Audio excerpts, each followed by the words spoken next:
আসসালামু আলাইকুম, আমন্ত্রণ বাংলা ভিশন সংবাদে। আপনাদের সাথে আছি আমি শফিক রায়হান। শুরুতেই বিআরবি কেবলস সংবাদ শিরোনাম।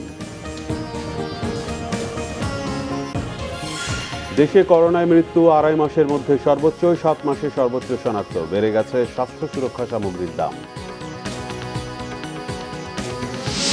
দক্ষিণ এশিয়া থেকে দারিদ্র্য হটাতে একসাথে কাজ করার আহ্বান প্রধানমন্ত্রী। বাংলাদেশের অগ্রযাত্রায় মুগ্ধ নেপালের রাষ্ট্রপতি বিদ্যা দেবী।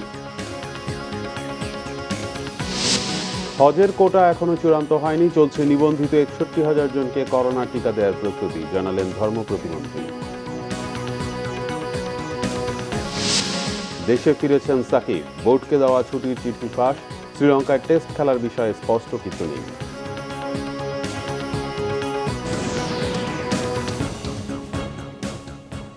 দেখছিলেন বিআরবি কেবলস সংবাদ শিরোনাম, এবার বিস্তারিত। দেশে করোনার বিস্তার বাড়ছেই। স্বাস্থ্য অধিদপ্তরের হিসেবে করোনায় একদিনে 30 জনের মৃত্যু হয়েছে এবং নতুন শনাক্ত হয়েছেন 2809 জন। স্বাস্থ্যবিধি না মানার কারণেই করোনা বাড়ছে বলে অভিযোগ করেছেন স্বাস্থ্য বিশেষজ্ঞরা। এদিকে মাস্ক ব্যবহার ও স্বাস্থ্যবিধি সম্পর্কে মানুষকে সচেতন করতে মাস্ক বিতরণ ও ভ্রাম্যমাণ আদালতের মাধ্যমে অভিযান চালিয়েছে ঢাকা জেলা প্রশাসন। গত 2 সপ্তাহ ধরে করোনার সংক্রমণ প্রতিদিনই বাড়ছে। সোমবার স্বাস্থ্য অধিদপ্তরের দেয়া তথ্য মতে 24 ঘন্টায় 25,111 জনের নমুনা পরীক্ষায় নতুন করোনা শনাক্ত হয়েছে 2,809 জনের। গত বছরের 20 আগস্টের পর এটি শনাক্তের দিক দিয়ে সর্বোচ্চ। এ নিয়ে মোট শনাক্তের সংখ্যা দাঁড়িয়েছে 5,73,687 জন। সংক্রমণের পাশাপাশি করোনার মৃত্যুও বাড়ছে। একদিনে মৃত্যু হয়েছে 30 জনের। গত 73 দিনের মধ্যে এটি সর্বোচ্চ। মোট মৃত্যু দাঁড়ালো 8,720 জনে। মহামারী করোনা বেড়ে যাওয়ায় উদ্বেগ প্রকাশ করেছেন স্বাস্থ্য বিশেষজ্ঞরা। জনগণের মধ্যে খামখেয়ালি ভাব বা শৈথিল্য ভাব লক্ষ্য করা যাচ্ছে। তারা কিন্তু স্বাস্থ্যবিধি মোটেই মানছে না। মাস্ক পরে না, হাত ধোয়ার চর্চা তো নাই, শারীরিক দূরত্ব মেনটেন করে এটা তো একেবারে বলতে গেলে নাই। এর মধ্যে সবার সমাবেশ হচ্ছে, মিছিল মিটিং হচ্ছে, বিয়ের ধুম পড়ে গেছে। কক্সবাজার বলেন, কুয়াকাটা বলেন, রাঙ্গামাটি বলেন, পাউচ চট্টগ্রাম, অনেক জায়গায় লুকারও না। এই যদি অবস্থা হয় তাহলে তো এটা আপনি ঠেকাইতে পারেন। রোগটা তো মারাত্মক ছোঁয়াচে। করোনা সংক্রমণ বেড়ে যাওয়ায় মাস্ক ব্যবহার সহ মানুষকে স্বাস্থ্যবিধি সম্পর্কে সচেতন করতে আবারও রাজধানীতে অভিযান শুরু করেছে ঢাকা জেলা প্রশাসনের ভ্রাম্যমাণ আদালত। সেই সঙ্গে মাস্ক ব্যবহার সম্পর্কে মানুষকে সচেতনও করছে তারা। সোমবার রাজধানীতে 15টি স্থানে অভিযান ও সচেতনতা কার্যক্রম চালায় তারা। এর প্রসঙ্গে ভ্রাম্যমাণ আদালতের নির্বাহী ম্যাজিস্ট্রেট জানান, করোনা মোকাবেলায় মানুষকে সচেতন করতেই তারা মাঠে নেমেছেন। জেল জরিমানা দেওয়াটা আমাদের উদ্দেশ্য না। আমরা বাইরে এসে যাতে স্বাস্থ্যবিধিটা মেনে চলি, আমরা যাতে নিজে আক্রান্ত না হই এবং অপরকেও আক্রান্ত না করি, এবং আমরা যাতে সবাই মিলে সুস্থ থাকি। এই জন্য আমাদের প্রত্যেক দিন রাজধানীর 15টা স্পটে আমাদের মোবাইল কোর্ট পরিচালনা হচ্ছে। এই সময় বেশ কয়েকজনকে জরিমানাও করা হয়। তবে অনেক সাধারণ মানুষ এখনও মাস্ক ব্যবহারে উদাসীন। সৈকত সাদিক, বাংলা ভিশন, ঢাকা। ফের করোনা সংক্রমণে বেড়েছে স্বাস্থ্য সুরক্ষা সামগ্রীর দামও। সার্জিক্যাল মাস্ক এবং গ্লাভসের বক্সে দাম বেড়েছে অন্তত 50 টাকা। হেডক্যাপেরও যেন ক্রাইসিস তৈরির চেষ্টা। বিক্রেতাদের কাছে দাম বাড়ানোর নানা অজুহাত, কিন্তু ক্রেতারা নিরুপায়। মাস্ক কিনতে পান্থপথ থেকে শিক্ষার্থী মাহাদি হাসান কারওয়ান বাজারে। সংক্রমণের হাত থেকে বাঁচতে বাড়তি দামেই মাস্ক কিনতে যেন বাধ্য। আমরা প্রথমে 70-75 টাকা এরকম কিনেছি, এখন 90-95, 120 টাকা করেও নিচ্ছি। দাম বৃদ্ধি পেলে আমাদের তো মাস্ক ইউজ করতে কষ্টকর হয়ে যাবে। বরাবরের মতোই যে কোনো পণ্যের চাহিদা বেড়ে গেলেই পাইকাররা দাম বাড়িয়ে দেন। করোনার সংক্রমণ বেড়ে যাওয়ায় সুরক্ষা সামগ্রীর দাম নিয়েও তাই। প্রতি বক্স মাস্ক আগে বিক্রি হতো 70 টাকা, এখন দাম বাড়িয়ে বিক্রি হচ্ছে 120 টাকা। হ্যান্ডগ্লাভসের দাম বেড়েছে প্রতি বক্সে 50 টাকা করে। এছাড়া হেডক্যাপের দাম বেড়েছে 5 টাকা করে। অনেক গরিব মানুষ আছে, তাদেরও পড়তে হবে। আমরা যারা মধ্যবিত্ত আছি আমাদেরও পড়তে হবে, কিন্তু দাম বেড়ে গেলে তো অনেকে পড়তে পারবে না। ফুটপাতে কিনতে গেলে 6 পিস করে দিত 10 টাকা, এখন তো ওই যে এক বক্স নিলে 120 টাকা। দাম বাড়ার কোনো যুক্তি না থাকলেও আরও বাড়তে পারে সুরক্ষা সামগ্রীর মূল্য, এমনই আভাস দোকানিদের। চাহিদার একটু বেশি, বাইরে ফেরিওয়ালারা কম, এই জন্য বাজার একটু চাহিদাটা বেশি, তাই আমরা বেশি রেটে কিনে হচ্ছে। হালকা একটু বাড়ছে আর কি, তবে একটু সামনে বাড়ার সম্ভাবনা আছে। বাংলাদেশ তো জানেন কেমন, একটু হইলে একটু বাড়ায় এলাই আর কি। সাশ্রয়ী মূল্যে এসব সুরক্ষা সামগ্রী বিক্রিতে সরকারের তদারকি চান ক্রেতারা। দীপন দেওয়ান, বাংলা ভিশন, ঢাকা। এই অঞ্চলের বিপুল সম্পদ ব্যবহার করে দক্ষিণ এশিয়া থেকে দারিদ্র্য দূরীকরণে একসাথে কাজ করার আহ্বান জানিয়েছেন প্রধানমন্ত্রী শেখ হাসিনা। বঙ্গবন্ধুর জন্মশতবার্ষিকী ও স্বাধীনতা সুবর্ণ জয়ন্তীর সোমবারের অনুষ্ঠানে তিনি এ আহ্বান জানান। অনুষ্ঠানে বাংলাদেশের সম্পর্ক আরও জোরদারের আশাবাদ জানান নেপালের রাষ্ট্রপতি বিদ্যাদেবী ভান্ডারী। রাষ্ট্রপতি মোহাম্মদ আব্দুল হামিদ বলেন, বঙ্গবন্ধু আর বাংলাদেশকে আলাদা করে দেখার সুযোগ নেই। জননেত্রী শেখ হাসিনা। জাতীয় প্যারেড স্কোয়ারে জাতির পিতা বঙ্গবন্ধু শেখ মুজিবুর রহমানের জন্মশতবার্ষিকী ও স্বাধীনতার সুবর্ণ জয়ন্তী অনুষ্ঠানে নেপালের রাষ্ট্রপতি বিদ্যাদেবী ভান্ডারীকে স্বাগত জানান রাষ্ট্রপতি আব্দুল হামিদ ও প্রধানমন্ত্রী শেখ হাসিনা। ষষ্ঠ দিনের অনুষ্ঠানের প্রতিপাদ্য বাংলার মাটি আমার মাটি। পররাষ্ট্র প্রতিমন্ত্রী শাহরিয়ার আলমের সঞ্চালনায় স্বাগত ভাষণ দেন শিক্ষামন্ত্রী দীপুমণি। আলোচনা করেন কথাসাহিত্যিক সেলিনা হোসেন। আগরতলা ষড়যন্ত্র মামলা। বঙ্গবন্ধু জন্মশতবার্ষিকী এবং স্বাধীনতার সুবর্ণ জয়ন্তীতে বাংলাদেশের জনগণকে অভিনন্দন জানান নেপালের রাষ্ট্রপতি বিদ্যাদেবী ভান্ডারী। দেশের অগ্রযাত্রার প্রশংসা ছিল তার কণ্ঠে। নিকট মিত্রকা हैसियतमा नेपालले বাংলাদেশको নিরন্তর আর্থিক প্রগতি। জাতির পিতার জন্মশতবর্ষ ও স্বাধীনতার সুবর্ণ জয়ন্তীতে বাংলাদেশের সরকার ও জনগণকে শুভেচ্ছা। বাংলাদেশের প্রধানমন্ত্রী শেখ হাসিনার নেতৃত্বে বঙ্গবন্ধুর স্বপ্ন বাস্তবায়নে বাংলাদেশ এগিয়ে যাচ্ছে। বাংলাদেশের নিরন্তর উন্নতি দেখতে চায় নেপাল। রাষ্ট্রপতি আব্দুল হামিদ স্মরণ করেন মুক্তিযুদ্ধে নেপালের সহযোগিতার কথা। যতদিন বাংলাদেশ থাকবে, বাঙালি থাকবে, এদেশের জনগণ থাকবে, ততদিনই বঙ্গবন্ধু সকলের অনুপ্রেরণার উৎস হয়ে থাকবেন। নিপীড়িত নির্যাতিত মানুষের মুক্তির আলোকবর্তিকা হয়ে তিনি বিশ্বকে করেছেন আলোকময়। তাই আমাদের ভবিষ্যৎ প্রজন্ম যাতে বঙ্গবন্ধুর নীতি, আদর্শ ও মুক্তিযুদ্ধের চেতনায় উজ্জীবিত হয়ে বেড়ে উঠতে পারে, সে লক্ষ্যে সকলকে উদ্যোগী হতে হবে। সম্মিলিত প্রচেষ্টায় দক্ষিণ এশিয়া থেকে দারিদ্র্য দূরীকরণের আহ্বান জানান প্রধানমন্ত্রী শেখ হাসিনা। একথা অস্বীকার করার উপায় নাই যে দক্ষিণ এশিয়ার এক বিশাল সংখ্যক মানুষ এখনো দরিদ্র সীমার নিচে বাস করে। বিপুল সংখ্যক মানুষ এখনো অর্ধাহার বা অনাহারে থাকে। অনেকে জীবন ধারণে ন্যূনতম সুযোগ সুবিধা থেকেও বঞ্চিত। দক্ষিণ এশিয়ায় যে প্রাকৃতিক সম্পদ রয়েছে, সে সম্পদ যথাযথভাবে ব্যবহার করে এই অঞ্চলের মানুষের দারিদ্র্য দূর করা সম্ভব। একে অপরের সঙ্গে বন্ধুত্বপূর্ণ সম্পর্ক বজায় রেখে এই অঞ্চলকে দারিদ্র্যমুক্ত উন্নত অঞ্চল হিসেবে গড়ে তোলার প্রয়াস আমরা অব্যাহত রাখব। অনুষ্ঠানে অতিথিদের মুজিব চিরন্তন শ্রদ্ধা স্মারক তুলে দেন মুজিব জন্মশতবর্ষ উদযাপন কমিটি। পরে সাংস্কৃতিক অনুষ্ঠান উপভোগ করেন অতিথিরা। রকুনুজ্জামান, বাংলা ভিশন, ঢাকা। ধর্ম প্রতিমন্ত্রী ফরিদুল হক খান জানিয়েছেন, কতজন এবার হজে যেতে পারবেন সেই কোটা চূড়ান্ত হয়নি। তবে পবিত্র হজ পালনের জন্য নিবন্ধন করা ৬১,০০০ যাত্রীকে করোনার টিকা দেওয়ার প্রস্তুতি চলছে।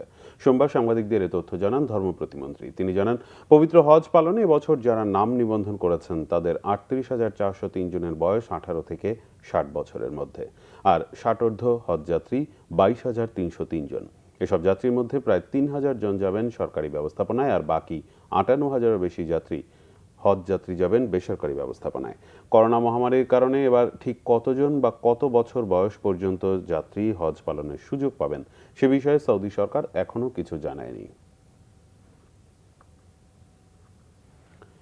আইপিএলে খেলতে চেয়ে বোর্ডকে দেয়া সাকিব আল হাসানের ছুটির চিঠি ফাঁস হয়েছে। সেখানে আইপিএলে খেলার বিষয়ে গুরুত্ব পেলেও টেস্ট খেলতে না চাওয়ার বিষয়টি সরাসরি উল্লেখ নেই। শ্রীলঙ্কায় সাকিব টেস্ট খেলতে চান তেমন কিছুও বলা নেই। বিসিবির সাবেক পরিচালক দেওয়ান শফিউল আরিফিন টুটুল মনে করছেন, সিনিয়র ক্রিকেটারদের সাথে বোর্ডের দূরত্ব তৈরি হয়েছে, যা বাংলাদেশের ক্রিকেটের জন্য সুখকর বিষয় নয়। আকরাম ভাই বলছে যে কি ছিল সাকিব আল হাসানের চিঠিতে? আকরাম খান বলেছেন, শ্রীলঙ্কায় টেস্ট সিরিজের পরিবর্তে আইপিএলে খেলতে বোর্ডের কাছে ছুটি চেয়েছেন সাকিব। অন্যদিকে সাকিব বলছেন, টেস্ট না খেলতে চাওয়ার কথা তিনি বলেননি। শেষ পর্যন্ত ফাঁস হয়েছে সাকিবের সেই চিঠি। সেখানে আইপিএলে খেলার বিষয়টি গুরুত্ব পেয়েছে। একই সাথে শ্রীলঙ্কায় টেস্ট সিরিজের কথাও উল্লেখ ছিল। সাকিব এই সিরিজে খেলবেন কিনা সেই বিষয়ে পরিষ্কার করে কিছু বলেননি তিনি, বরং চিঠিতে পরিষ্কার টি-20 বিশ্বকাপের প্রস্তুতি হিসেবে লঙ্কায় সিরিজের পরিবর্তে আইপিএলকেই গুরুত্ব দিতে চেয়েছেন সাকিব। চুক্তিভুক্ত ক্রিকেটার হিসেবে এমন কথা বলতে পারেন কিনা সে নিয়েও আছে প্রশ্ন। বিসিবির সাবেক পরিচালক দেওয়ান শফিউল আরেফিন টুটুল কোড অফ কন্ডাক্টের বিষয়টি তুলে ধরলেন। আপনি জানেন যারা চুক্তিবদ্ধ খেলোয়াড়রা থাকেন জাতীয় পর্যায়ে, চুক্তির আওতায় যে নিয়মাবলী থাকে বা কোড অফ কন্ডাক্ট থাকে, এর মধ্যে উল্লেখ থাকে তারা কোন পর্যন্ত বলতে পারবেন বা বলতে পারবেন না। বোর্ড যদি মনে করে তার প্রয়োজনে টেস্টে প্রয়োজন ছিলই, তাহলে অবশ্যই তাকে ছাড়া উচিত হয়। হ্যাঁ, আর দুই নম্বর যে আমাদের মূল চুক্তিতেই যদি থাকে যে একজন খেলোয়াড় দেশের প্রয়োজনে যে টিমে কিন্তু তাকে খেলতে হবে, তাহলে যাওয়ারই কথা না। মানে ডিপেন্ড করে আপনার খেলোয়াড়দের সাথে চুক্তির ধারাগুলা কি, সেই ধারার বাইরে যেহেতু না সাকিব কিছু করতে পারবে না বোর্ড কিছু করতে পারবে। খেলোয়াড়দের সাথে বোর্ড পরিচালকদের মতের দূরত্বও দেখতে পাচ্ছেন তিনি। সিনিয়র কিছু খেলোয়াড়ের সাথে আমার মনে হয় বোর্ডের একটা দূরত্ব সৃষ্টি হয়েছে, সেটা যে কোনো কারণে হতে পারে। একজন খেলোয়াড়ের পছন্দের জায়গা আমার ব্যক্তিগতভাবে মনে হয় কোনোভাবে হতে পারে না যে আমি এই ফরম্যাটে খেলবো বা এই ফরম্যাটে খেলবো না। মনির হোসেন খান, বাংলা ভিশন, ঢাকা। স্বাধীন করো, স্বাধীন করো, বাংলাদেশ স্বাধীন করো।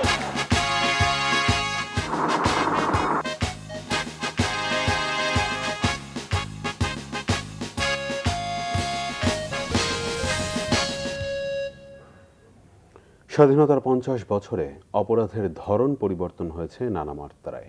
চুরি, ছিনতাই, খুন, ধর্ষণ, গুমের সঙ্গে যোগ হয়েছে মাদক ও জঙ্গিবাদ। সাইবার ক্রাইমের সাথেও পরিচিত হয়েছে বিশ্ব। দক্ষতা ও প্রশিক্ষণের মাধ্যমে পুলিশ হয়েছে আধুনিক ও যুগোপযোগী। তারপরও বিশ্লেষকরা বলছেন, রাজনৈতিক প্রভাব মুক্ত হয়ে ভবিষ্যতের পুলিশকে হতে হবে জনগণের বন্ধু। বিস্তারিত জানাচ্ছেন জিয়া খান। এবারে সংগ্রাম আমাদের মুক্তির সংগ্রাম, এবারে সংগ্রাম স্বাধীনতার সংগ্রাম। শোনো একটি মুজিবরের থেকে লক্ষ মুজিবরের কণ্ঠস্বরের ধ্বনি, প্রতিধ্বনি আকাশে বাতাসে ওঠে রনি। বঙ্গবন্ধুর এই ভাষণে উজ্জীবিত হয়ে স্বাধীনতার আন্দোলনে ঝাঁপিয়ে পড়েছিল তৎকালীন পূর্ব পাকিস্তান পুলিশ। হানাদার বাহিনীর প্রথম বুলেটে রক্ত ঝরেছিল রাজারবাগ পুলিশ লাইন্সের বাঙালি পুলিশের। তারপর তো ইতিহাস। স্বাধীনতা ছিনিয়ে পথচলা শুরু বাংলাদেশ পুলিশের। জমিজমার মামলা, ছোটখাটো প্রতারণা, সিধেল চোর, এসব ছিল স্বাধীনতা পরবর্তী প্রথম দিকের অপরাধ। স্বাধীনতার পর দ্রুতই কিন্তু রাস্তাঘাটগুলো ডেভেলপ হতে থাকে এবং সেখানে বাস সার্ভিসগুলো চলে আসে। বাস সার্ভিস আসার সাথে সাথে বাস কেন্দ্রিক এক ধরনের অপরাধ তৈরি হতে থাকে। টেকনোলজির পরিবর্তনের সাথে সাথে অপরাধের ধরন ধারণও কিন্তু আস্তে আস্তে পরিবর্তিত হয়। এক ধরনের গ্যাং কালচার তৈরি হয়েছে দেশে। ছোট গ্যাং, বড় গ্যাং, ভূমিদস্যুতার এক ধরনের গ্যাং। আপনি দেখবেন নদী দখল করছে, বালু মহাল তৈরি হচ্ছে এবং সেই সাথে এই গ্যাংগুলোর নারী নির্যাতন, ধর্ষণ, মানুষকে বিশেষ করে গরিব মানুষদেরকে তার ভিটেমাটি উচ্ছেদ করা, এগুলো আরেকটা নতুন ফর্ম তৈরি হয়েছে। সময়ের সঙ্গে পাল্লা দিয়ে অপরাধের মাত্রাগত পরিবর্তন হয়েছে। ছিনতাই, নারী নির্যাতন, খুন, মাদক, সাইবার ক্রাইম ও জঙ্গিবাদের মতো সন্ত্রাসী কর্মকাণ্ড চলমান বর্তমান সমাজে। আইন শৃঙ্খলা বাহিনীর পক্ষে তিনটি চ্যালেঞ্জ হবে। একটা হলো আপনার আইটি বা সাইবার ক্রাইম ফেস করা, আর একটা হলো মাদক ফেস করা। আর যদি জঙ্গিবাদের আবার উত্থান বাংলাদেশে হয় তাহলে সেই দিকে একটা চ্যালেঞ্জ হবে। এই জন্য জঙ্গিবাদের যেন আর উত্থান না হয়, সকলকে কিন্তু প্রোঅ্যাক্টিভ ভাবে কাজ করতে হবে, যাতে আর তার তুরি না হইতে পারে, সেই দিকে কাজ করতে হবে। অপরাধ নিয়ন্ত্রণের চেষ্টারও কমতি নেই পুলিশের। আধুনিক অস্ত্র, উন্নত প্রশিক্ষণের পাশাপাশি দক্ষতা বৃদ্ধিতেও পিছিয়ে নেই তারা। তারপরও ভবিষ্যতের চ্যালেঞ্জ মোকাবেলায় পুলিশকে সবসময় প্রস্তুত থাকার পরামর্শ দেন পুলিশের সাবেক ঊর্ধ্বতন কর্মকর্তারা। অপরাধীদের হাতে টেকনোলজি চলে গেছে, পুলিশকে অনেক বেশি সতর্ক হয়ে চলতে হচ্ছে। এখন পুলিশকে অনেক বেশি স্মার্ট হতে হচ্ছে, শারীরিকভাবেই স্মার্ট হতে হচ্ছে, বুদ্ধিবৃত্তিক দিক থেকে স্মার্ট হতে হচ্ছে, টেকনোলজিক্যালি অনেক বেশি স্মার্ট হতে হচ্ছে। প্রত্যেকটি ইন্ডিভিজুয়াল কমিউনিটির সাথে, লিডারের সাথে পুলিশের একটা সেতু বন্ধন থাকতে হবে, একটা ওয়ার্কিং রিলেশনশিপ থাকতে হবে। তাদের মতামত নিতে হবে, তাদের সাজেশন নিতে হবে, তাদের সমর্থন নিতে হবে এবং তাদের সহায়তায়, তাদের মতামতের ভিত্তিতে সমস্যার সমাধানের পরিকল্পনা করতে হবে। তাহলেই কিন্তু এই সমস্যার একটা টেকসই সমাধান সম্ভব। জঙ্গিবাদ নিয়ন্ত্রণ সহ কিছু কিছু ক্ষেত্রে পুলিশকে সাধুবাদ জানালেও অপরাধ বিশ্লেষকরা বলছেন ভবিষ্যতে প্রভাবমুক্ত হয়ে কাজ করতে পারলেই উদ্দেশ্য সফল হবে।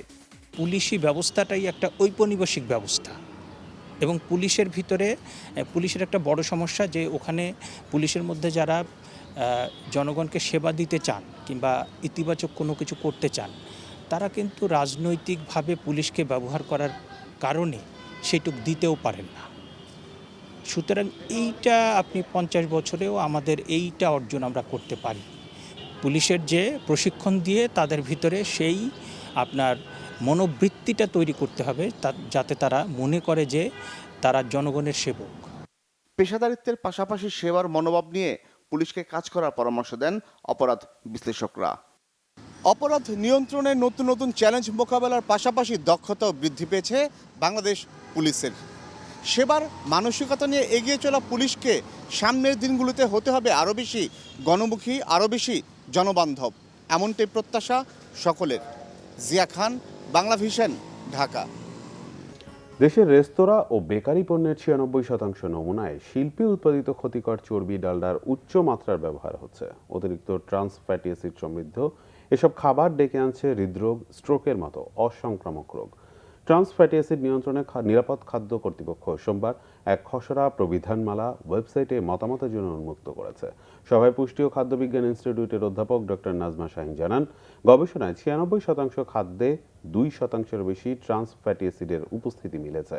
অনুষ্ঠানে নিরাপদ খাদ্য কর্তৃপক্ষের চেয়ারম্যান আব্দুল কাইয়ুম সরকার জানান, পিএইচও ব্যবহারের মাত্রা নিয়ন্ত্রণে নতুন বিধিতে অতিরিক্ত ট্রান্স ফ্যাটি অ্যাসিড ব্যবহারের শাস্তি 1 থেকে 3 বছর কারাদণ্ডের বিধান রাখা হয়েছে।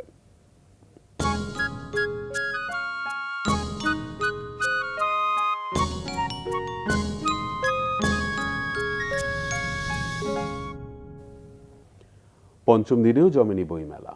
এখনও বিক্রি না বাড়ায় হতাশ প্রকাশকরা, তবে এখনও ভালো কিছুর প্রত্যাশায় তারা। এদিকে গল্প উপন্যাসের চেয়ে এবারের মেলায় মোটিভেশনাল বইয়ের প্রতি আগ্রহ তরুণদের।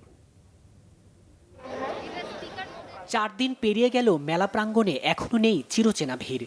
যারা আসছেন তারা আসছেন মূলত ঘুরতে। বই কেনার প্রতি এখনো ঝোঁক কম, তবে ছিল পরিচিত মুখদের সাথে সেলফি তোলার হিড়িক। বইমেলায় আসলে এই একটা সুযোগে আমার যারা অডিয়েন্স আছে, পাঠক আছে বা 10 মিনিট স্কুলের যারা স্টুডেন্ট আছে তাদেরকে দেখা যায়, কথা বলা যায়, তাদের আবেগ অনুভূতি বোঝা যায়, তারা কি পছন্দ করতে জানা যায়, তার থেকে বেশি ইম্পর্টেন্ট কি পছন্দ করছে না সেটা বোঝা যায়। বইমেলায় আমার এই দুটো বই বের হয়েছে, একটা হচ্ছে সবার জন্য ভোকাবুলারি বুক আর আরেকটা হচ্ছে ঘরে বসে স্পোকেন ইংলিশ। লেখক প্রকাশকরা বলছেন, গল্প, উপন্যাস, ভ্রমণ কাহিনীর চেয়ে এবার ক্যারিয়ার নির্ভর বইয়ের প্রতি আগ্রহ বেশি। দৃঢ় প্রতিজ্ঞ হতে পারে আর কি এই বইগুলো পড়ে, এই কারণে আর কি মোটিভেশনাল বইগুলো আমাদের জন্য বেশি জরুরি। রাইটারদের সাথে ছবি তোলার জন্যই বই কেনা হয়, ওইভাবে এমন না যে পড়ার জন্যই কিনে, এরকম না। এখানে অনেক ধরনের আর কি বই পাওয়া যায়, আমরা সেটা কিনতে ভালোবাসি। বইমেলা এমন একটা জায়গা যার প্রত্যেকটা জায়গাতে বই আর সবকিছুই সুন্দর। বিক্রিতে হতাশ প্রকাশকরা, তবে করোনার মাঝেও বইমেলা যে হচ্ছে এতেই খুশি তারা। রবিবার রাতে শিশু চত্বরের কিছু স্টলে চুরির অভিযোগ প্রকাশকদের।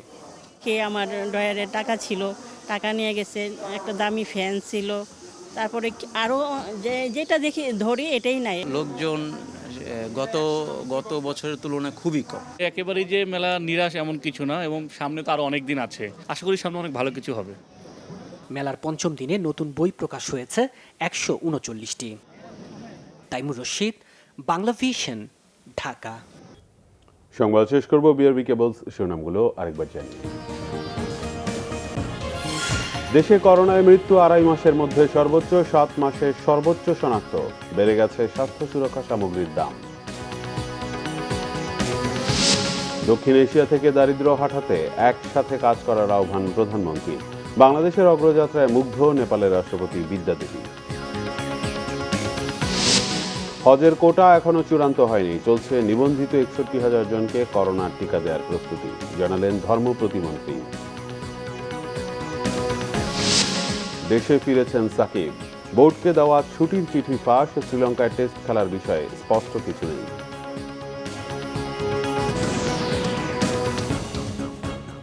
এই ছিল এখনকার মতো। পরের সংবাদ সকাল 10টার আগে 9টায় রয়েছে নিউজ টপ 10। এছাড়া বাংলা ভিশন সংবাদ ও সংবাদ সংশ্লিষ্ট অনুষ্ঠান দেখতে ভিজিট করুন www.banglavision.tv ও facebook.com/banglavision এবং সাবস্ক্রাইব করুন youtube.com/banglavision news।